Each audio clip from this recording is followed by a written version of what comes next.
He built castles that pierced the sky. He dined alone at a table that rose through the floor. He wandered the night in a golden carriage drawn by white horses, cloaked in dreams, cloaked in loneliness. They called him mad. They called him a genius. But in the end, they called him dead, found floating in the cold waters of a Bavarian lake. This is not just the story of a king. This is the story of a soul born into the wrong century. Ludwig II of Bavaria, the monarch who escaped reality and stepped into legend. Born on August 25, 1845, Ludwig was never meant to be a conventional ruler. From the very beginning, he was different, not in body, but in spirit. As a child, he wandered alone through the mountainous countryside of Bavaria, reading poetry and fairy tales, while other boys played games of war. His father, King Maximilian I, was cold and distant.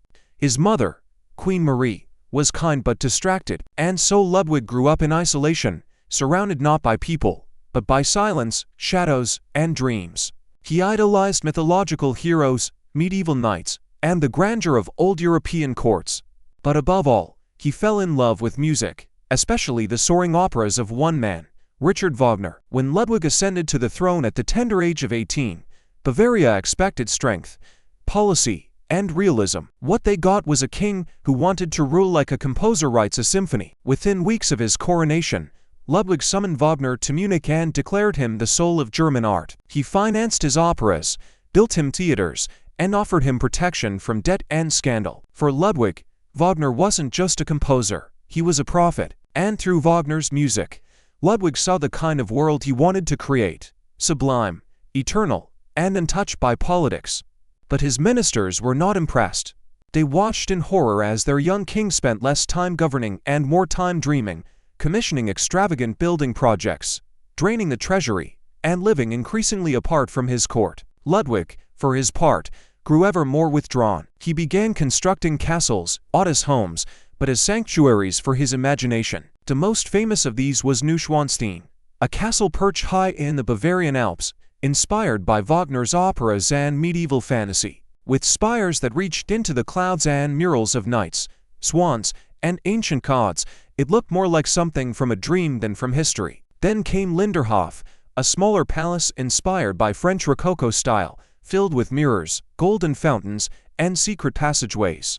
Ludwig would dine there alone, watching performances with no audience but himself. In one room, a table was designed to lower through the floor so that servants would not disturb him, as if even human presence was too much for the king of silence. Later, he began constructing Hohenheim-See, his most ambitious and expensive project, a replica of Versailles, meant to outshine the original. He never finished it. The deeper he went into his architectural fantasies, the further he drifted from reality. Ludwig lived mostly at night, riding through forests in elaborate carriages, dressed in 18th-century costumes, speaking to portraits and statues as if they were living companions. His letters grew more poetic, more melancholy, more desperate. He wrote of unbearable loneliness, of aching hearts, of being trapped in a world he could not understand, or that could not understand him. Rumors began to spread that the king was insane, that he was unfit to rule, that he was hiding secrets, including forbidden desires. Some whispered he was homosexual, a dangerous accusation in the 19th century. Others believed he was simply too delicate, too artistic, to bear the weight of monarchy. His ministers, tired of his isolation and his endless spending, began to move against him. In June of 1886, they staged a coup. A group of psychiatrists, none of whom had examined Ludwig in person, declared him insane. On June 10, he was arrested at Neuschwanstein and brought to Berg Castle, on the shores of Lake Starnberg. He reportedly asked one question: "How can you declare me mad if you have not spoken to me?" 3 days later, on June 13, Ludwig was allowed to take an evening walk with one of the doctors who had signed the declaration, Dr. Bernhard von Gutton.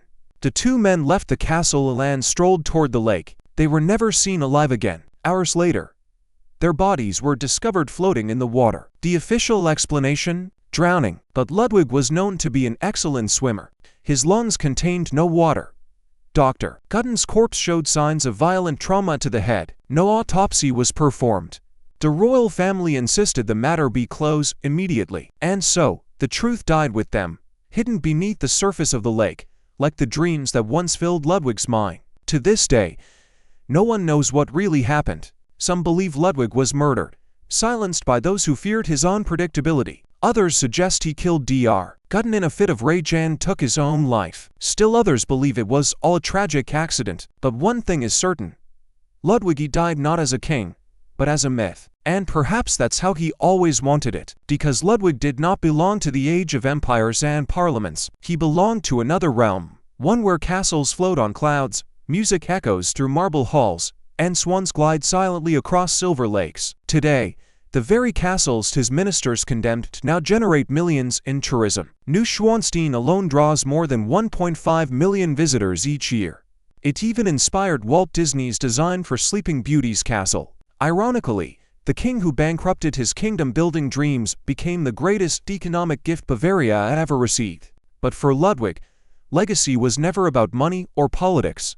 It was about beauty, about wonder, about escaping the unbearable weight of being. He once said, "I wish to remain an eternal enigma to myself and to others." And he did.